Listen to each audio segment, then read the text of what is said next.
வணக்கம், நான் உங்கள் அபிமான யோகாம்பால் சுந்தர். இன்றைக்கி என்ன பார்க்க போகிறோம் அப்படின்னு சொன்னேன்னா, கணபதிக்கு பிடிச்சது. நம்ம வந்து தேங்காய் பூர்ணம் வச்சு பார்த்துட்டோம், எள்ளு பூர்ணம் வச்சு பார்த்துட்டோம், உளுத்தம் பூர்ணம் வச்சு பார்த்துட்டோம், அப்புறம் ஃப்ரைடு மோதகம் பார்த்துருக்கோம், பால் கொழுக்கட்டை, பிழி கொழுக்கட்டை எல்லாமே பார்த்துருக்கோம். ஃப்ரைடு மோதகமில் வந்து நம்ம போன வாட்டி தேங்காய் வச்சு பண்ணினோம். அதுக்கப்புறமா வந்து ட்ரை ஃப்ரூட் வச்சு கூட ஃப்ரைடு மோதகம் நீங்கள் பண்ணலாம். ட்ரை ஃப்ரூட்னால் நம்ம ட்ரை ஃப்ரூட் லாடுக்கு எப்படி பண்ணோமோ அந்த மாதிரி பண்ணிவிட்டு அதை நல்லா உருட்டி கோதுமை மாவுக்குள்ளே ஸ்டஃப் பண்ணி அதை நல்லா பிடிச்சி ஃப்ரை பண்ணி நீங்கள் பண்ணலாம். அது கூட ரொம்ப நல்லாயிருக்கும். இன்றைக்கி நம்ம பார்க்க போகிறது கடலைப்பருப்பு பூர்ணம் பண்ணி அதை மோதகமாக பண்ண போகிறோம். நிறைய பேருக்கு தேங்காய் ஒத்துக்காதவா இந்த பருப்பு பூர்ணத்தை கூட பண்ணி நீங்கள் பண்ணலாம்.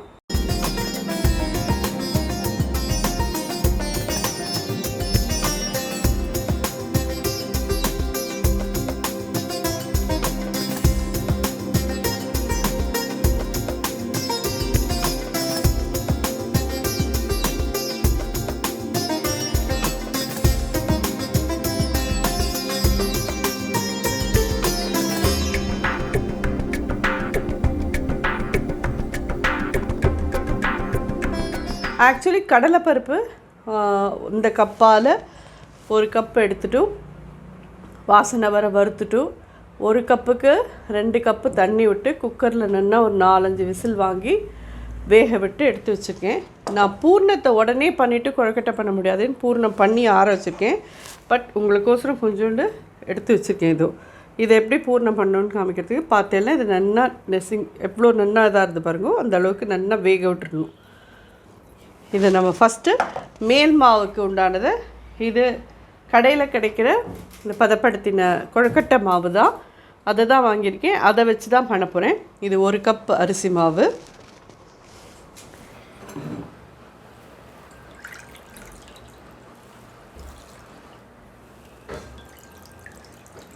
இதுக்கு 2 கப்பு தண்ணி விட்டுருக்கேன். ஒரு சின்ன பிஞ்ச் உப்பு இதை போட்டு நல்லா மிக்ஸ் பண்ணிடலாம். கட்டி இல்லாத நல்லா மிக்ஸ் பண்ணி வச்சுருங்க. இல்லை எங்களுக்கு கடையிலேருந்து வாங்க வேண்டாம்னா இந்த பதப்படுத்தின அரிசி மாவு நம்ம ஸ்ரீ ஜெயந்தி பக்ஷணத்துக்கெல்லாம் பண்ணினோம் பார்த்தீங்களா, அதே மாதிரி தான் கொழுக்கட்டை மாவும். ஆனால் இது வறுக்கணும்னு அவசியம் இல்லை. கொழுக்கட்டைக்கு வச்சு பக்ஷணத்துக்கெல்லாம் தான் வறுக்கணும். உங்களுக்கு நல்ல நீர்க்க இந்த மாதிரி கரைச்சிட்டுருணும்.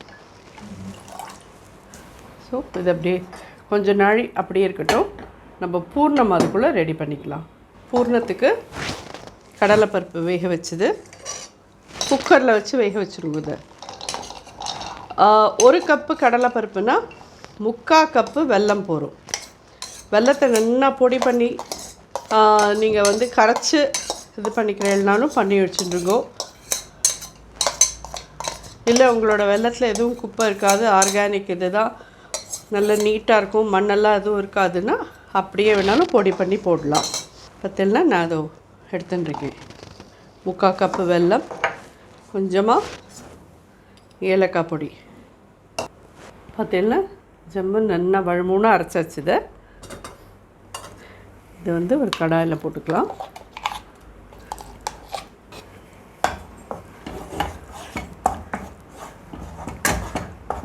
நல்ல சுருளை வதக்கிடணும் இதை.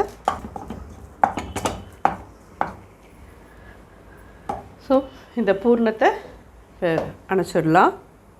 இதை இறக்கி வச்சுக்கிறேன்.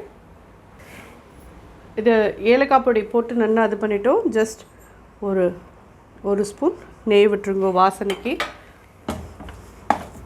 நல்லா கிளறி எடுத்து வச்சுருங்க. இப்போ நம்ம மேல் மாவு கிளறிட்டு பார்க்கலாம். இப்போ நம்ம மேல் மாவு கலரலாம். ஒரே ஒரு ஸ்பூன் நல்லெண்ணெய் விட்டுக்கோங்க. இந்த கரைச்சி வச்சுருக்கோம் இல்லையா, இதை நல்லா அடியில் உட்காந்துராத இருக்கணும்.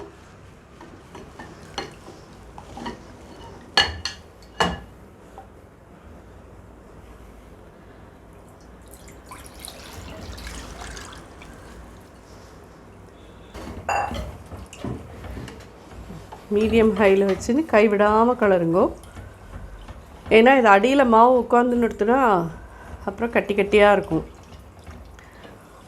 பதப்படுத்தின அரிசி மாவு வாங்க முடியாது, அரைக்க முடியாது அப்படிங்கிறவா அரிசியை நல்லா பச்சரிசியை வந்து ஒரு 2 மணி நேரம் ஊற வச்சுட்டு நல்லா வெண்ணெய் மாதிரி அரைச்சிட்டு அதை வந்து ஒரு பெரிய, அதாவது ரவா சலடை சொல்லுவா பார்த்தீங்களா, பெரிய கண் இருக்கிற துவாரமாக இருக்கிற சலடையில் வடிகட்டிடுங்க. ஏன்னா அரிசி ரவா எதுவும் இல்லாத மாதிரி இருந்தால் தான் கொழுக்கட்டை வெடிக்காத இருக்கும். இல்லைன்னா பூர்ணம் வச்சு நீங்கள் வீட்டில் வச்சு எடுத்ததுக்கப்புறம் பார்த்தா வெடித்து அசிங்கமாக அது வழியாக இந்த இதெல்லாம் வெளியில் வந்துடும். அப்படியே இது பார்த்தேன்னா கட்டி கட்டியாக இருக்கிற மாதிரி உங்களுக்கு தோணும். பட் இது நல்லா நம்ம அழுத்தி பிசைஞ்சிட்டு தான் நம்ம கொழுக்கட்டை பண்ண போகிறோம். அப்படியே பந்து மாதிரி வந்துடும். இதுவும் இல்லை, ஒத்தவே ஒட்டாது. இதான் கணக்கு. அடுப்பை அணைச்சிடுறேன். இது கொஞ்சம் ஆறுனப்புறமா நம்ம இதை பிசைஞ்சிட்டு கொழுக்கட்டை பண்ணலாம். இந்த மாதிரி ஒரு அடியில் தண்ணி விட்டுட்டு ஒரு பாத்திரம் வச்சுருக்கேன் பாருங்க. இல்லை ஒரு சின்ன வாழலை போட்டுக்கோங்க. எங்கள்கிட்ட வாழலை கிடைக்கல அப்படின்னு சொல்கிறவா ஒன்றும் பிரச்சனை இல்லை, வெறும் அந்த தட்டிலேயே பண்ணலாம். அடுப்பை சின்னதாக்கிக்கோங்க. இதில் ஆல்ரெடி 2 ஸ்பூன் நல்லெண்ணெய் விட்டுருக்கேன், இன்னும் 1 ஸ்பூன் நல்லெண்ணெய் விட்டுக்கிறேன். நல்லா இதை இழுத்து பிசைஞ்சுக்கோங்க. இதில் கட்டியே இல்லாமல் நல்லா பிசைஞ்சுட்டேன் ஆல்ரெடி. இப்படி சின்னதாக ஒரு இது எடுத்துக்கோங்க. நல்லெண்ணெயை தொட்டுக்கோங்க. அப்படி வச்சுட்டு இந்த கட்டை விரல் இருக்குது பார்த்தீங்களா, இதை அப்படி உள்ளே கொடுத்தேன்னா அழகாக அப்படி சொப்பு மெதுவாக வரும். பாக்கி 4 விரலால் வெளியில் அமுத்துங்கோ.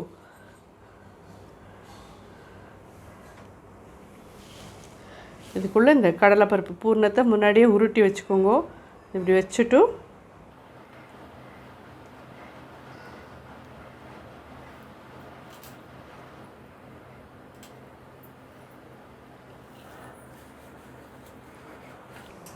வெளியே வேணாலும் வைக்கிறேன், அப்புறமா உங்களுக்கு உள்ளே எடுத்து வைக்கிறதே சொல்கிறேன். மொத்தமாக இதுக்கு வந்து இந்த மாவுக்கு நான் ஒரு 3 டீஸ்பூன் எண்ணெய் விட்டுருக்கேன். நல்லெண்ணெய் மட்டும்தான் கொழுக்கட்டைக்கு நல்லாயிருக்கும். இல்லை எங்களுக்கு இந்த மாதிரி சொப்பு பண்ண வராது, நாங்கள் அச்சு வாங்கிக்கிறோம் அப்படின்னுலாம் அச்சு வச்சு கூட பண்ணிக்கோங்க.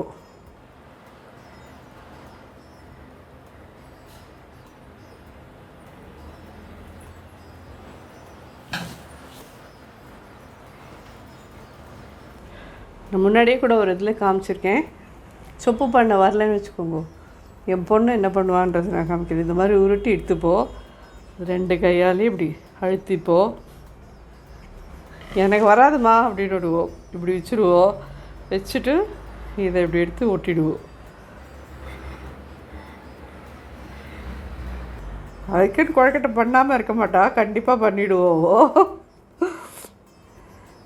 இந்த மாதிரி பண்ணுவோம். ஸோ இப்படியும் ஈஸியாக பண்ணிக்கலாம். நீங்கள் முன்னாடியே கூட காமிச்சிருக்கேன். இந்த மாதிரி எல்லா கொழுக்கட்டையும் பண்ணி எடுத்துட்டு பார்க்கலாம்.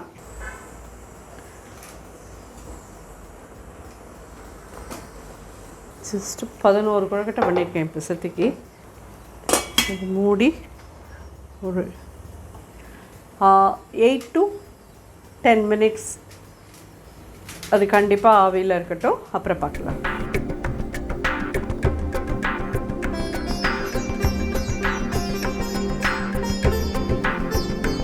ஒரு 7-8 நிமிஷத்துக்கிட்ட ஆகிடுது. டிபெண்ட்ஸ், நீங்கள் இன்னும் நிறையா வைக்கிறேன் அப்படின்னா 10லேருந்து 12 நிமிஷம் வரைக்கும் வச்சுக்கோங்க. நம்ம கம்மியாக தான் வச்சுருக்கோங்கிறதுனால 7-8 நிமிஷம் போகும்.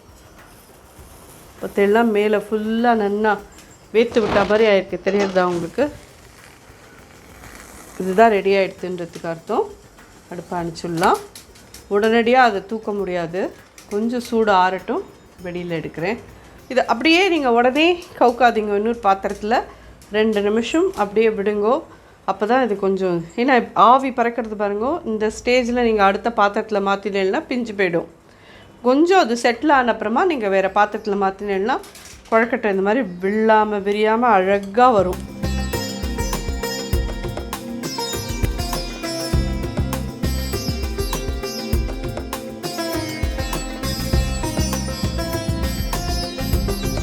நம்ம நீங்கள் வாங்கின மாவில் தான் பண்ணியிருக்கோம். எவ்வளோ ஜோராக வந்திருக்குன்னு நீங்களே பார்த்தேன். கண்டிப்பாக இது எல்லாருக்கும் உபயோகமாக இருக்கும். விநாயகருக்கும் கடலைப்பருப்பு பாயசம், கடலைப்பருப்பு பூர்ண கொழுக்கட்டை இதெல்லாம் ரொம்ப விசேஷம். யாருக்கெல்லாம் முடியுமோ கண்டிப்பாக பண்ணிவிட்டு எனக்கு எப்படி இருந்ததுன்னு ஃபீட்பேக் சொல்லுங்க. நன்றி, வணக்கம்.